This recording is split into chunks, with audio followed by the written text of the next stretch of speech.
Eu quero contar hoje, né, a minha história.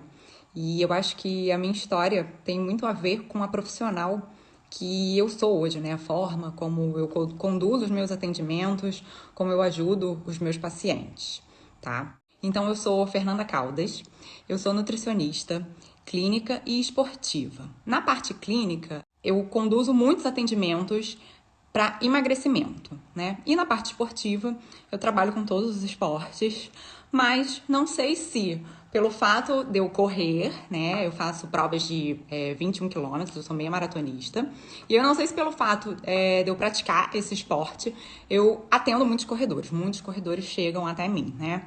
E aí não sei se é uma coincidência ou se eles procuram alguém que de fato pratiquem o esporte que eles também praticam, né? Eu acho que isso é importante, que quando a gente vivencia, seja um esporte, seja um processo de emagrecimento, e vocês vão ver minha história mais à frente, a gente consegue entender melhor, né, o processo que o outro está passando, tá? Essa foi a minha apresentação profissional aí. E eu vou começar a contar a minha história. Eu vou tentar seguir uma ordem cronológica, né? Porque, por mais que seja algo familiar, é algo que eu vivenciei, né? E aí seria algo que, tipo, tá na cabeça, né? Às vezes a gente faz uma confusão, vai pra frente, vai pra trás. Então eu vou tentar seguir, criei um roteirinho e vou tentar seguir essa ordem cronológica aqui, tá? Então, gente, na infância, eu sempre tive momentos em que eu era mais magrinha e momentos em que eu ficava mais gordinha, tá? E a minha mãe, ela nunca obrigou a gente, e quando eu falo a gente, porque eu tenho mais duas irmãs e nós fomos criadas todas juntas, né? A diferença de idade é pequena entre nós. Então a minha mãe nunca obrigou a gente a comer alimento nenhum, tá? Então ela não é obrigada a comer legumes, verdura, fruta e nem as coisas, né, que, não quero comer, sei lá, arroz, feijão, não quero almoçar. Ela adotou essa conduta, tá? Então, quando eu era pequena, a minha alimentação era muito à base de fritura. E antigamente eu acho que a gente não tinha essa atenção para o que a gente estava comendo, para alimentação, né? Para alimentação da família, dos filhos, enfim. Eu acho que isso mudou muito com o tempo, assim como a importância da nutrição, né? Vem ganhando forças, tá? E aí a gente comia muita fritura, a gente não comia legumes e verduras. Legumes para mim era batata, se resumia a isso, tá? E eu lembro até de um episódio, eu acho que eu devia ter uns 10 anos. Eu nem ia almoçar na casa dos meus amigos, porque eu não gostava. Porque assim, eu só gostava da comida da casa da minha mãe, a comida da Maria, tá? A Maria é a querida que faz a nossa alimentação até hoje. Ela tá com a minha mãe, olha, há 34 anos. E aí, nesse tempo, tiveram períodos em que a Maria teve que se distanciar. E aí eu lembro que nesses períodos em que minha mãe tinha que contratar outra pessoa para estar fazendo a nossa comida, eu emagrecia, porque eu não comia. Eu não gostava, eu reclamava, não é o feijão da Maria, eu não gosto desse sabor, desse tempero. Então, assim, eu sempre fui uma criança chata para comer, tá? A verdade é essa. E aí, contando o episódio lá da casa da minha amiga, né? Eu devia ter uns 10 anos, e aí vou almoçar na casa da minha amiga. Minha mãe, tem certeza que você vai? Olha, você não vai comer, né? Você é chata. Não, eu vou. E aí fui eu lá almoçar na casa da minha amiga. E a mãe dela serviu couve-flor ao molho branco, que é uma delícia, né? Eu amo couve-flor ao molho branco. Não necessariamente é saudável, né? Com creme de leite, queijo, mas enfim. E aí a mãe dessa minha amiga veio me servir, perguntou, Fernanda, você quer? E eu falei, olha, eu nunca comi couve-flor ao molho branco. E ela fez uma cara assim, ela se assustou, sabe? Uma cara de espanto. E aí, enfim, eu provei e gostei de couve-flor ao molho branco. E aí cheguei em casa, olha, gostei de couve-flor ao molho branco. E é aquela coisa, né? As mães nunca gostam, né? Quando o filho vai na casa dos outros, prova uma coisa que não prova em casa. E na minha casa, eu não provava e eu dizia que eu não gostava, tá? Então, a minha infância foi mais ou menos por aí. E quando, né, que começou a mudar esse quadro? Com 13 anos, eu resolvi fazer a minha primeira dieta, tá? Eu passei por uma fase em que eu comi muita besteira. E aí eu comia bolo, biscoito, fast food. Eu engordei bastante nessa idade, com 13 anos. E aí esse excesso de peso me incomodou muito. E eu resolvi emagrecer. Mas como que uma pessoa que não comia nada, né? Não comia legumes e verdura, ia emagrecer, tá? E aí eu não procurei nenhum profissional e fiz por conta própria. E resolvi mudar os meus hábitos. Então, a primeira coisa que eu sabia que eu tinha que fazer era acrescentar legumes e verduras no meu dia a dia. E aí eu comecei a acrescentar. E eu lembro até hoje que eu colocava ketchup na salada. Eu tinha uma receita de abobrinha no micro-ondas com ketchup. Essa daí ficou super famosa, as minhas amigas da época até me sacaneavam e falavam: Fernanda, eu não acredito que você come abobrinha com ketchup. E sim, comia, tá?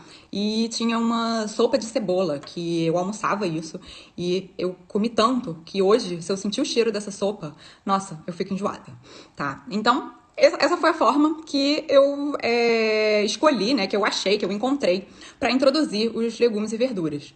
E muitas vezes, quando eu atendo um paciente, eu não trabalho com criança, né, porventura, às vezes os meus pacientes pedem: você pode atender meu filho? Eu falo: olha, não é a minha especialidade, tá, mas eu posso atender. E aí quando eu atendo ou alguma criança ou algum adolescente que não come legumes e verdura, eu conto essa história. É claro, né, que eu não conto essa história pensando em dar o exemplo, né? Eu conto essa história para eles poderem ver que alimentação também é hábito, tá? Hoje em dia, o meu prato tem sempre pelo menos 2 tipos de legumes ou verduras. Eu não sou muito de salada, e aí é uma coisa pessoal minha, tá? Não sou muito da comida crua, eu prefiro o legumes cozido e temperado. Obviamente não mais com ketchup, mas sim, né, com um azeite, alho, cebola e temperinhos, tá? E aí, no meu prato hoje sempre tem de 2 a 3 tipos de legumes, tá? Então, eu conto essa história porque eu acho importante divulgar isso, né? E aí, eu fiz, então, da minha forma, o meu primeiro processo de reeducação. Não foi uma reeducação alimentar, tá? Eu mudei os meus hábitos e aí eu tentava comer melhor de segunda a sábado. E aí chegava domingo, como eu restringi muito a minha alimentação e mudei de uma hora para outra muito rápido, chegava no domingo, eu queria comer tudo que eu não comia durante a semana. E eu tinha episódios de compulsão alimentar. Então, eu comia muito, eu comia até passar mal. Toda segunda-feira eu acordava com azia e dor de estômago por conta desse meu comportamento, tá? E aí eu julgo não, mas assim, é uma coisa que eu não aplico com os meus pacientes, dia do lixo. Primeiro que eu não gosto desse termo, que eu acho que o que a gente come não pode nunca ser equiparado a um lixo, né? A comida, ela vem para nutrir o nosso organismo, tá? Para dar saúde pra gente, então a gente não pode chamar de lixo, e a gente tem que pensar muito bem nas nossas escolhas. E esse dia do lixo, né, que os profissionais costumam chamar aí, se a gente pensar bem, ele induz esse comportamento que eu tinha de compulsão alimentar, tá? E aí, eu fiz com 13 anos, foi o meu primeiro contato, né, com uma reeducação alimentar, com uma dieta, mas meio, né, do meu jeito. Eu não procurei um profissional. E eu emagreci 7 quilos, tá? E aí, com 16 anos, e aí são épocas assim, que eu lembro bem, né, das idades, tá? Eu já tinha engordado de novo, né? E a primeira vez que eu resolvi emagrecer, eu não lembro bem o peso que eu tava. Mas dessa segunda vez que eu resolvi emagrecer, foi até a minha avó que me levou pro nutricionista, tá? A minha mãe nunca achava que eu tava gorda, né? E aí nunca falava nada, mas a minha avó era muito vaidosa. E aí, a minha avó um dia chegou pra mim e falou: minha filha, você tá muito gordinha. Você é muito nova pra você estar com esse excesso de peso. E eu vou marcar um nutricionista pra você e pra vovó. Você vai comigo? E aí eu achei, né, hoje em dia, como profissional, muito correta essa atitude dela, de primeiro perguntar, né? Porque não adianta você levar uma pessoa ao nutricionista sem que ela queira, né? Hoje em dia, né, a gente já sabe que mesmo a gente querendo mudar hábitos, mudar a qualidade da alimentação, emagrecer, é difícil, né? Toda mudança é difícil. Imagina se a pessoa não quer, né? Então não adianta você pegar o seu filho, o seu neto e simplesmente levar até o nutricionista, tá? A pessoa precisa querer. E aí ela veio me perguntar se ela podia me levar ao nutricionista e eu reconheci que eu realmente precisava de ajuda, né? E naquela época a nutrição estava bem alta. E essa nutricionista que ela marcou pra mim, a gente teve que esperar 3 meses pra consulta. E tudo bem. Quando chegou 15 dias antes da consulta, eu comecei a comer. E na minha cabeça era uma espécie de despedida. Eu não vou mais poder comer doce, eu não vou mais poder comer biscoito. E aí eu comia todo dia um pacote de biscoito. Eu comia todo dia chocolate. E eu comi tanto que eu sei que nesses 15 dias eu ganhei uns 3 quilos. Quando eu cheguei na nutricionista, de fato, eu tava com 76 quilos. E aí eu tenho 1,65, eu já tinha essa altura, com 16 anos. E aí, se a gente fizer lá o IMC, né, que é um dos índices que a gente tem para classificar um peso normal, sobrepeso e obesidade, eu tava com sobrepeso. Meu IMC daria quase 28. Então, eu realmente encarei esse processo de reeducação alimentar. E essa nutricionista, ela me acompanhou durante anos, né? Eu não tenho problema de falar aqui. Eu acho que essa minha experiência foi muito importante, né? Pra eu ser quem eu sou hoje em dia, pra eu ser a nutricionista que eu sou hoje em dia. E aí, eu era atendida pela Cris Perrone, tá? E fiquei anos com ela. E com 18 anos, quando eu fui fazer vestibular, eu até pensei, falei, eu acho que eu quero fazer nutrição. Mas assim, eu não estava certa disso. O meu pai não era a favor, né? Ele achava que eu ia morrer de fome se eu fosse nutricionista. E o meu avô, de consideração, ele fez a minha cabeça para fazer direito, tá? Então, eu fiz direito, eu entrei na faculdade de direito. E aí, eu não me arrependo de ter feito direito. É um curso lindo, tá? Um curso onde eu ganhei, eu acho que a maioria dos amigos que eu tenho hoje. E foi muito importante pra mim, fez parte do meu amadurecimento. Só que quando chegou no meio da faculdade de Direito, acho que lá pro sexto período, eu já sabia que não era aquilo que eu queria. Eu não queria advogar, eu não queria trabalhar com aquilo. E eu falei, agora que eu já tô aqui, eu vou terminar. E aí eu acabei a faculdade de Direito. E aí quando eu me formei, deu aquela preguiça, né, de recomeçar, de mais 5 anos, 4 anos de outro curso. E eu falei, não, eu vou tentar, por mais que eu não goste, Direito é uma faculdade que se abre, né, muitos leques, vou estudar para concurso. E eu fiquei 1 ano estudando para concurso, e eu me enganava, né, eu achava que eu estava estudando, e de fato, tudo era mais interessante do que sentar e estudar. E aí eu acho que eu comecei a ficar assim, um pouco, não sei se depressiva, se triste, mas assim, eu não tinha motivação para as coisas, né? E eu comecei a pensar. Fernanda, você se imagina, sei lá, passou num concurso e, tipo, você vai trabalhar por trabalhar, né? Ah, tá, tem um salário bom, tem estabilidade, mas assim, aquilo não me movia. E aí, eu conversando com a minha mãe um dia, eu lembro até como se fosse hoje, eu tava na fila do banco com a minha mãe, e eu falei, mãe, não tô feliz, eu queria fazer uma coisa que, assim, que realmente, que eu goste, tá? Uma coisa que me mova. E aí eu falei, eu queria fazer nutrição. E assim, a minha mãe sempre apoiou tudo, tá? Tudo. E aí ela falou, minha filha, você quer fazer nutrição? Então vamos na faculdade, vamos te matricular. Aí eu falei, eu não vou fazer vestibular de novo. Eu não quero perder mais tempo, né? Eu já perdi 5 anos da faculdade de Direito, eu quero entrar logo numa faculdade. E aí eu fui conversar com meu pai, né? E eu falei, pai, olha, eu quero fazer nutrição. Se você não quiser pagar a faculdade pra mim, não tem problema. Eu vou trabalhar e eu vou pagar minha faculdade, porque eu tenho certeza que é isso que eu quero pra mim. E aí, meu pai também nunca negou nada. E ele falou: não, eu nunca falei que você precisava trabalhar para pagar os seus estudos, eu vou pagar. Mas eu sou contra. Eu acho que você tá fazendo uma grande besteira na sua vida. E ele ficou tão chateado comigo que ele ficou, gente, acho que uns 3 dias sem falar direito comigo. E eu falei: não, é isso que eu quero. Eu fui em 2 faculdades conhecer e me matriculei e fiz o IBMR. E não me arrependo de nada disso. E hoje, os meus pais, eles reconhecem isso. E eu tenho certeza que o meu pai tem muito orgulho da nutricionista que eu me tornei, dessa decisão que eu tive, né? Não é fácil, nunca é fácil a gente recomeçar, mas é importante. No meio da faculdade de nutrição, acho que eu estava no 4º período, a Cris me chamou para estagiar com ela.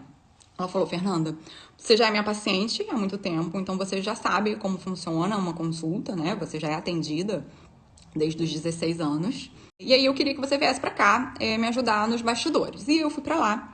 E aí estar dentro de um consultório, eu ajudava ela no site, na formulação de receitas, com levantamento de dados de pacientes. E isso foi muito importante pra mim. Quando eu me formei, eu acho que o mercado de nutrição já estava começando a ficar saturado, né? Saturado no estilo que é hoje, tá? É claro, se a gente batalhar vai ter espaço para todo mundo, mas não é fácil. E aí eu me formei e a Cris falou, Fernanda, vem atender aqui comigo, tá?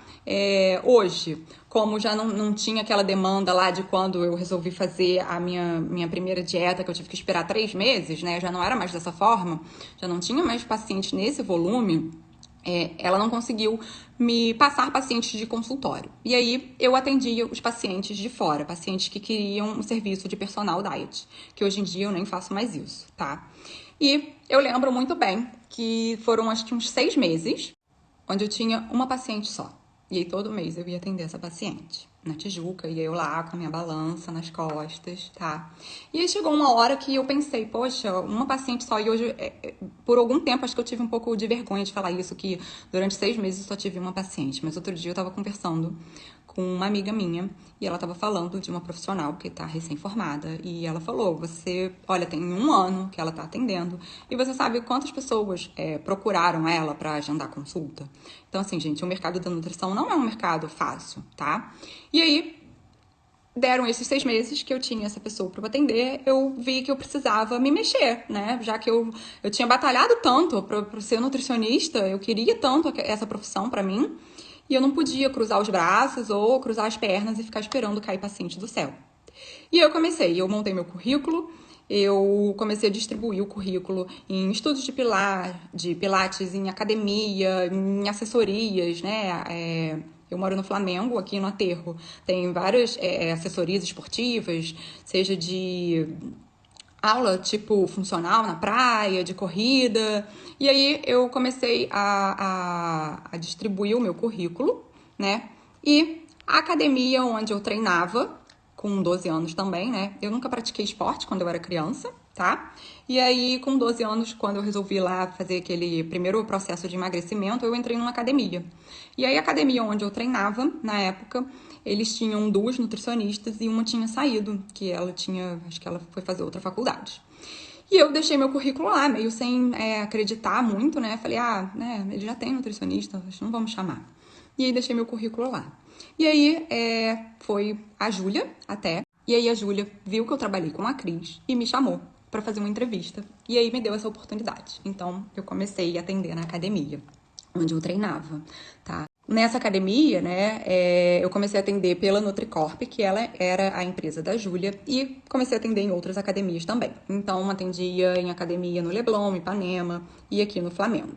E aí, nessa minha trajetória, aí a Júlia foi para São Paulo e deixou todas essas academias, né, para eu continuar atendendo, tá? E tempos depois, ela foi engravidada, a primeira filha dela, e ela me chamou para ir para São Paulo cobrir a licença dela, tá? Então, foi um período, acho que de mais ou menos 1 ano, onde eu fiquei na ponte aérea. E aí eu ficava uma semana em São Paulo, uma semana no Rio, uma semana em São Paulo, uma semana no Rio. E aí, depois de 1 ano, essa ponte aérea aí ficou puxada, ficou meio cansativo, né? Nesse meio tempo aí também, eu tava montando a minha casa para sair da casa da minha mãe. E aí eu queria ter o gostinho de entrar na minha casa, né? De ter aquele início de vida, né? E eu não queria ficar tanto tempo longe, tá? Então, eu parei de ir para São Paulo. Em São Paulo, eu trabalhei numa clínica famosa, tá? Onde eu atendi na equipe de uma nutricionista que ela é uma triatleta, e eu aprendi muito sobre esse esporte, tá? Aqui no Rio, quando eu comecei a trabalhar com a Júlia, eu comecei a trabalhar com uma equipe de corrida, tá? Que era a Speed. E aí, nessa época, eu já até antes de começar a trabalhar com essa equipe, eu já corria também, tá? E aí, contando um pouco, né, de como a corrida veio pra minha vida, né? Então, eu corria provas, assim, de 5 quilômetros, mas eu não tinha nenhuma orientação, eu não tinha planilha. Eu simplesmente me inscrevia na prova e eu ia pro aterro correr. Então, teve um período da minha vida onde todo domingo eu tinha prova no aterro. Todo domingo, 7 horas da manhã, tava eu no aterro para correr 5 quilômetros. E aí eu não lembro, né, sei lá, quantas provas foram, quanto tempo foi isso, mas eu sei que chegou uma hora que, nossa, aquilo cansou, sabe? Porque para você acordar cedo, você tem que dormir cedo. Teoricamente, quando você vai fazer uma prova, você tem que ter uma alimentação diferente. Então, tem vários cuidados que você tem que ter. E aí, eu falei, não quero mais fazer prova. Nunca mais quero fazer prova. Então, eu tô brincando. Hoje em dia, eu me inscrevo nas provas que eu quero. Então, eu escolho as minhas provas. E as últimas provas em que eu me inscrevi foram provas de 21 quilômetros, foram as meias maratonas. No meu primeiro ciclo de meia maratona, eu ainda me inscrevi em uma prova de 10 e uma de 15 para fazer parte desse ciclo. E depois não. Hoje em dia eu treino sozinha, eu vou a hora que eu quero e aí eu só me inscrevo na prova aula. Então, gente, foi assim que a corrida surgiu na minha vida, tá? E em São Paulo eu tive essa experiência com o triatlon. E aí nisso eu já tinha vários pacientes de maratona aquática. Então assim, eu diria que hoje, se você pegar, ai Fernanda, qual o esporte que você gosta mais de trabalhar? O que eu gosto mais de trabalhar é a corrida, né? Que é aquele esporte que eu pratico. Então acho que quando a gente vivencia, fica mais fácil, tá? Fernanda, qual é a parte da nutrição clínica que você gosta mais de trabalhar? Gosto mais de trabalhar com emagrecimento, tá? Me intitulo até especialista em emagrecimento. Por quê?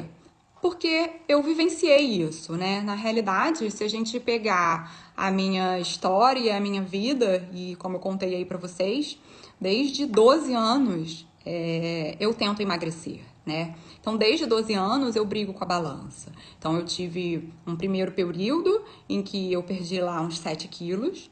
Depois, com 16 anos, que eu fui procurar ajuda de um profissional, eu vim de 76 para 68, e aí eu fiquei num platô durante um tempo, e depois eu consegui descer para casa dos 60, 62. E durante a faculdade de nutrição, o meu peso oscilava muito. E aí isso ficou como uma característica minha. Então, geralmente no inverno eu me descontrolava, a gente usa, né, calça, casaco, roupa larga, vem o friozinho, a gente quer comer besteira, tá? E aí todo inverno não, mas acho que durante a faculdade de nutrição foi mais ou menos assim, tá?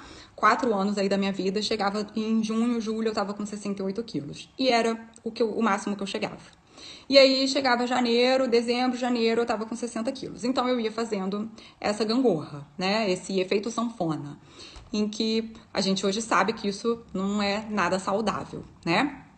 E aí eu me formei, comecei a trabalhar e sempre nessa luta, né? Então, hoje eu gosto de atender pacientes de emagrecimento porque eu vivenciei muito isso. E aí, o último processo de emagrecimento que eu sofri foi agora, em 2019, um ano onde eu corri 2 meias maratonas. Eu corri a minha primeira meia maratona, que foi a prova do Rio, e aí eu me inscrevi, foi em junho a prova, e em setembro eu corria de Niterói. E nessa época eu tava bem gordinha, tá? Tava na casa aí de uns 70 quilos de novo. E eu já era formada, já era nutricionista, e eu tava correndo pra caramba, e eu tava fazendo de tudo, e eu não conseguia emagrecer. E aí, eu resolvi, né? Eu comecei a ver que não era atividade física, né? Na realidade, eu sempre fiz muita atividade física. Então, mesmo sendo academia, né? Eu ia pra academia, eu fazia aula de spinning, aula de boxe, eu corria, eu fazia musculação. Então, assim, a atividade física, pra mim, não entrava mais como algo que me ajudasse a emagrecer, né? Eu teria que emagrecer pela boca, fazendo dieta, tá? E aí, nessa época, mesmo fazendo dieta, eu não consegui emagrecer. Eu até chegava, acho que uns 67, disso eu não descia. E aí, eu resolvi procurar ajuda de um profissional médico, né? E aí, eu fui na endócrino maravilhosa, que é a minha endócrino, que é a doutora Maria Amélia Bogeia, tá? Onde eu atendo hoje também na clínica dela. E a gente iniciou um processo, eu tive que regular vários hormônios, tá? O meu hormônio do estresse, que é o cortisol, por exemplo, quando eu cheguei lá em janeiro de 2020, ele estava 38. Então, assim, muito alto, isso dificulta muito o emagrecimento. Fora isso, hormônios femininos e eu tenho hipotiroidismo, então tive que controlar a parte hormonal, tá? E consegui emagrecer. Então, até hoje, eu sigo em acompanhamento com ela. E nesse processo aí, foi o meu último processo de emagrecimento. Eu cheguei a perder acho que uns 9 quilos e agora eu dei uma engordadinha e estabilizei, já tem mais ou menos mais de um ano que eu tô mantendo o meu peso, tá? Então, assim, como a gente nunca tá satisfeita, principalmente mulher, né? Nunca tá satisfeita com o peso que tem. E hoje, composição corporal, pra mim, é mais importante do que peso de balança. E isso é uma coisa que eu bato muito na tecla com as minhas pacientes, porque eu sei que a mulher, ela tende a ter uma fissura por um número na balança. E eu digo isso porque eu mesma já tive essa fissura, né? Então, eu tenho que pesar 57 quilos, eu tenho que pesar 60 quilos. Enfim, a gente cisma com um peso e a gente quer chegar naquele peso, né? Então, hoje, eu falo para as pessoas, composição corporal é muito mais importante. Quando a gente pega um processo de emagrecimento, a gente vê que a gordura, ela tem um volume muito maior do que o músculo. Então, às vezes, a pessoa perde gordura e ganha massa magra, tá? E aí o peso na balança fica igual. Aí, aquelas ansiosas, né, ficam se pesando toda semana e mandando mensagem. Nutri, mas olha, tem uma semana e eu não emagreci nada. Gente, a gente leva anos comendo errado, anos para engordar. E aí vocês querem em uma semana emagrecer? Vocês querem em uma semana ver um resultado na balança? Não é assim, é devagar, tá? O mesmo, não vou falar ao mesmo tempo, né? Mas o processo de emagrecimento é um processo lento. E aí, hoje eu sei que mais importante do que IMC, mais importante do que peso na balança é a nossa composição corporal. Quanto a gente tem de massa magra, quanto a gente tem de gordura, tá? Esse é um dos índices, né, que a gente trabalha hoje no consultório. Eu falo para o paciente que o importante, eu acho que é essa relação de massa magra, massa gorda, percentual de gordura, a aparência, né? Então, você se olhar no espelho e você ver que tá tendo mudanças. Às vezes eu falo que foto é uma forma de comparação muito bacana também, tá? Pra gente ver a nossa evolução. E na pandemia, né, quando a gente teve que ficar com os atendimentos online, as pessoas perguntavam, questionavam muito, mas e a avaliação física, né, onde a gente tem de fato esses números que eu falei aí de percentual de gordura, massa magra, massa gorda, e a gente ficou sem isso, né? E aí a minha sugestão, né, era a gente vai acompanhar com peso de balança, por mais que não seja o ideal, né, não seja só isso o importante, tá? A gente acompanha com peso de balança, a gente acompanha com fotos, né? E com a sua sensibilidade, a sensibilidade de cada um, né? Com as roupas, com o corpo. E hoje eu continuo dizendo que isso é o mais importante. Às vezes você pega e faz uma bioimpedância, que é uma balança, onde uma corrente elétrica de baixa intensidade passa pelo corpo e aquela balança dá ali a composição corporal da pessoa, tá? E às vezes você pega uma bioimpedância e dá de um mês para o outro que a pessoa ganhou gordura e perdeu massa magra. A bioimpedância é maravilhosa, mas ela tem muito erro, tá? E aí você conversando com aquela pessoa, você fala, mas e as suas roupas? O que você tá sentindo? Ah, não, eu acho que eu emagreci, as minhas roupas estão largas, tem roupas que não cabiam em mim e que estão dando. E aí, no consultório, eu consigo fazer circunferência, né? E circunferência também não mente. Se você pega uma circunferência abdominal e você vê que a pessoa diminuiu a circunferência abdominal, não tem como aquela pessoa ter aumentado gordura diminuindo a circunferência abdominal, tá? E aí, gente, essa foi a minha história, eu falei um pouco também da minha conduta, por que eu quis vir aqui contar isso pra vocês e me apresentar pra vocês, né? Primeiro, que tem muita gente nova chegando no Instagram, tá? Segundo, que eu quero montar o canal aí do YouTube, eu quero deixar essa live gravada lá no YouTube. E eu acho que a minha história e essa minha trajetória de emagrecimento, essa minha briga com a balança, né? Tempos depois eu vim fazer um teste genético e aí eu vi que eu tenho uma genética que predispõe a acúmulo de gordura, que predispõe à obesidade, tá? E aí o que a gente faz, né? A gente senta e espera ficar obeso? Não, tá? Os hábitos vão poder mudar essa genética, né? A gente vai poder adaptar, tá? Esses genes. E essa minha briga com a balança me faz entender o que um paciente passa, né?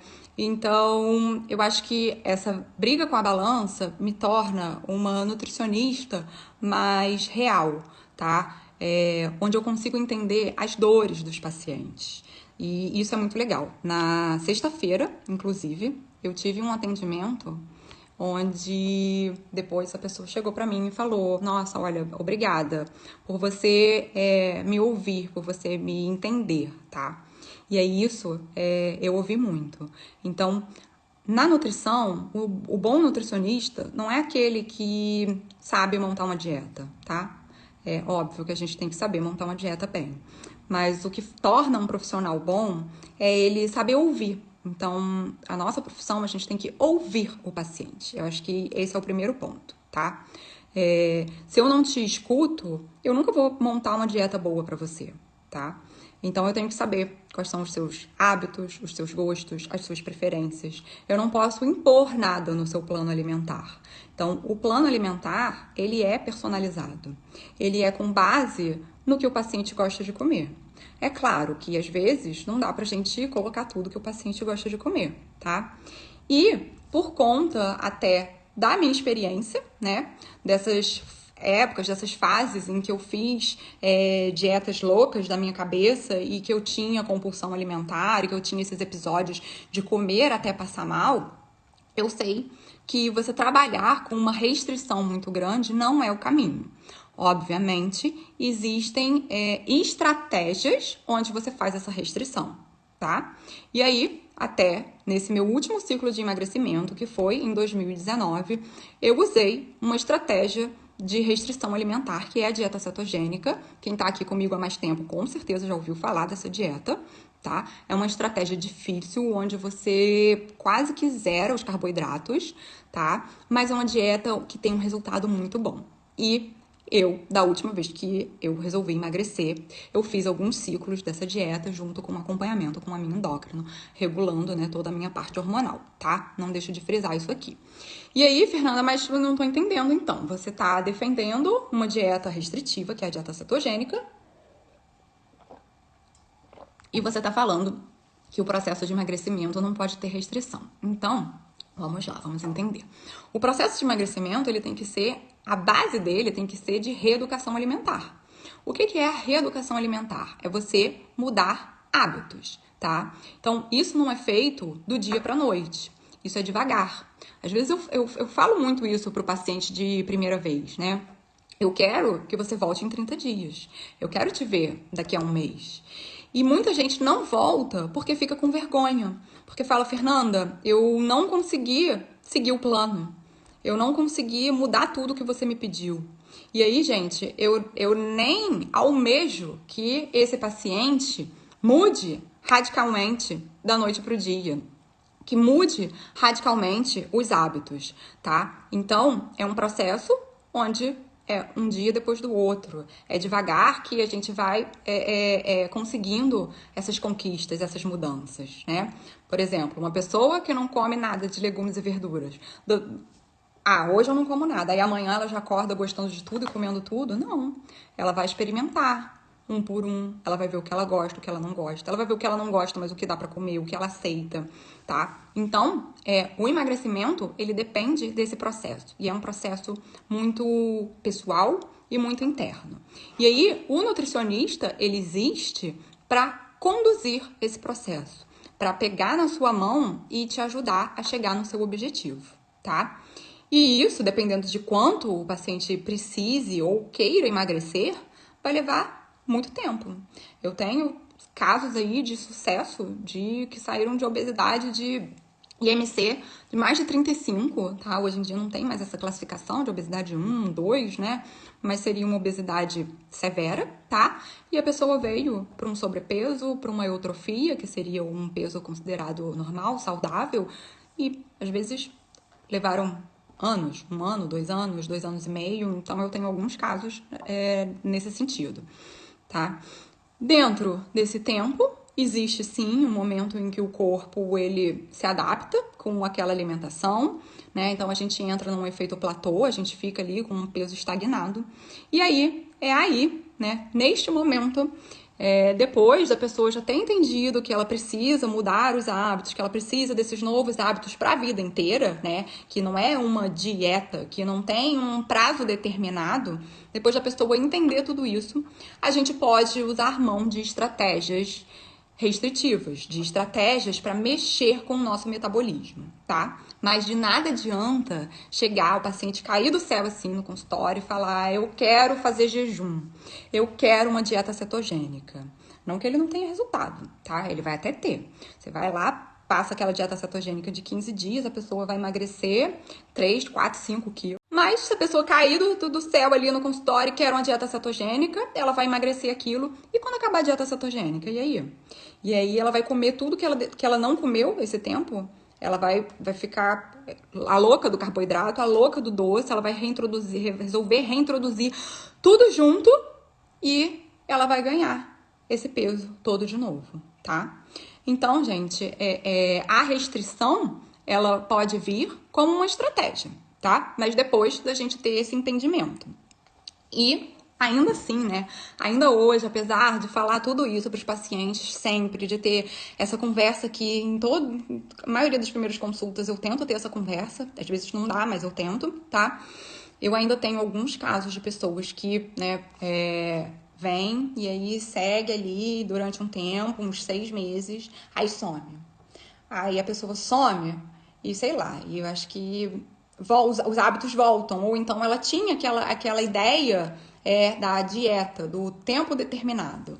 E aí ela se afasta um tempo e ela volta para os hábitos antigos e aí ganha o peso todo de novo, tá? Então, emagrecer é um processo devagar, é um processo de mudança, tá? A gente tem que martelar nessa tecla, tá? E o efeito platô, estagnar esse peso, faz parte, até para o seu corpo conseguir entender e aceitar esse novo peso aí, tá? Então, gente, era basicamente isso que eu queria contar para vocês, tá? Então, eu consegui aqui falar um pouquinho de como sou eu, Fernanda, atendendo, qual é a minha mentalidade como nutricionista, como que é a dieta que eu prescrevo, né? Não é um papel, eu não tiro da gaveta, não é um copia e cola no Word, tá? Ela é feita para você, de acordo com o que você gosta, de acordo com a sua vida. Hoje em dia tá todo mundo com a vida corrida, sem tempo, tá? Então, a dieta ela é personalizada e é a dieta personalizada que vai dar certo. É aquela profissional que te escuta, que você gosta do docinho, do chocolatezinho e tenta colocar aquilo no seu dia a dia, tá? Para não falar para você, olha, não pode, olha, nunca. Não, essas palavras não existem. Porque se a gente fala, olha, não pode, olha, nunca, vai chegar um momento em que você vai ter essa compulsão. E aí você ficou um tempo sem comer, porque não podia, porque nunca, né? E aí você vai querer comer o dia inteiro chocolate, tá? E eu falei aqui também do dia do lixo, que eu sou contra esse vocabulário, né? E esse dia também. Mas e aí, Nutri? Então, como é que você faz com os pacientes, né?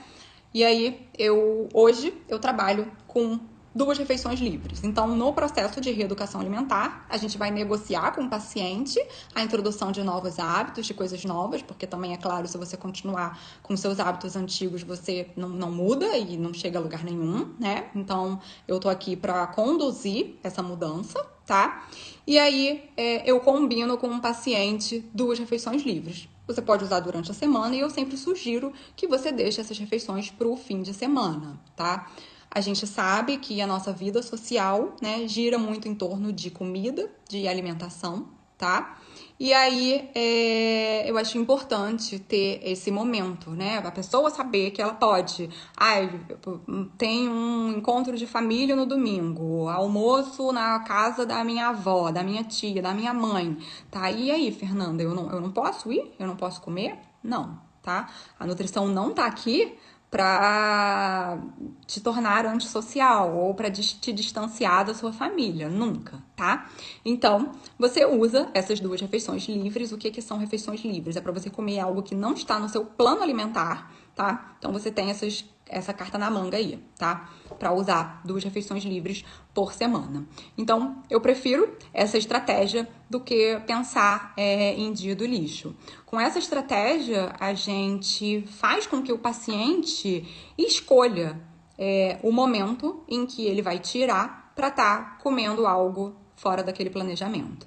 E quando a gente fala em um dia livre para ele comer tudo o que ele deseja comer, a gente induz, né, mentalmente esse comportamento de compulsão alimentar, tá? Então, gente, é isso, né? Eu acho que muito vai também de como o profissional conduz esse emagrecimento e como o profissional fala as coisas e como ele acolhe o paciente, tá? Dependendo, às vezes, da conduta do profissional, pode levar a casos de compulsão, sim. Né? Outra estratégia que pode levar muito à compulsão é o jejum, né? Ah, Fernanda, você é contra o jejum? Não, eu não sou contra o jejum. Eu já fiz jejum durante muito tempo, é uma estratégia muito legal, mas você tem que saber para quem você aplica essa estratégia, tá? Tem pessoas que vão ficar em jejum, vão fazer 12, 14, 16, 18 horas de jejum, mas elas ficam ali pensando. Quando eu acabar esse jejum, eu vou comer, sei lá, um prato de arroz, feijão, macarrão. Quando acabar esse jejum, eu vou comer uma pizza inteira. Quando acabar esse jejum, eu vou comer... Então, tipo assim, aquela pessoa fica mentalizando a comida o tempo todo que ela não tá comendo, tá? Então, gente, não vai funcionar, tá? Você deixa, ela faz a restrição, né, da ingestão durante um tempo e no período alimentado ela come, come, come, come, come. Tem gente que pensa, tipo, eu vou comer para estocar, para fazer reserva para o meu organismo. Então, também não vai funcionar, tá? Então, isso depende muito, né, da conduta do profissional. O profissional, ele tem que ouvir tanto o paciente para saber identificar, né, para quem que ele pode prescrever certas condutas, né? E isso é na consulta que a gente vai conhecendo o paciente, que a gente vai conhecendo o jeito dele se relacionar com a comida. Ah, Fernanda, você nunca errou? Já errei, né? Às vezes a gente não consegue ter essa sensibilidade de ver para quem que a gente pode prescrever cada tipo de dieta, tá? Mas é isso. Essa foi a minha história, né? A minha história aí de luta com a balança, de sempre querer emagrecer, né? Obviamente, sempre querer emagrecer é coisa de mulher, eu diria, né? A gente sempre, nunca tá satisfeita, sempre quer perder 1 quilinho, 2 quilinhos. Mas no caso, tiveram momentos da minha vida onde eu tive, sim, indicação clínica de emagrecimento, onde eu tinha... onde eu estava acima do peso, sim, e aí eu precisava emagrecer, não era só querer, tá? Então, gente, é isso. Isso me tornou a profissional que eu sou hoje, né? Essas nutricionistas maravilhosas que estiveram no meu caminho também me ajudaram muito. Me ajudaram com essa parte humana, né? Com esse atendimento onde você tem a escuta, onde você tem o acolhimento, tá? Então, essa sou eu, Fernanda. Eu espero que vocês tenham gostado. Eu vou tentar vir aqui mais vezes, conversar com vocês, né? No início, esse hábito de live, né? Também a gente tem que criar, não é uma coisa que tá na minha rotina, mas eu vou tentar estar mais presente aqui, eu acho importante. Para trazer um pouquinho dessa nutrição humanizada para vocês, né? Desse processo de mudança de hábitos, de mudança de mentalidade. Então é isso, gente. Um beijão!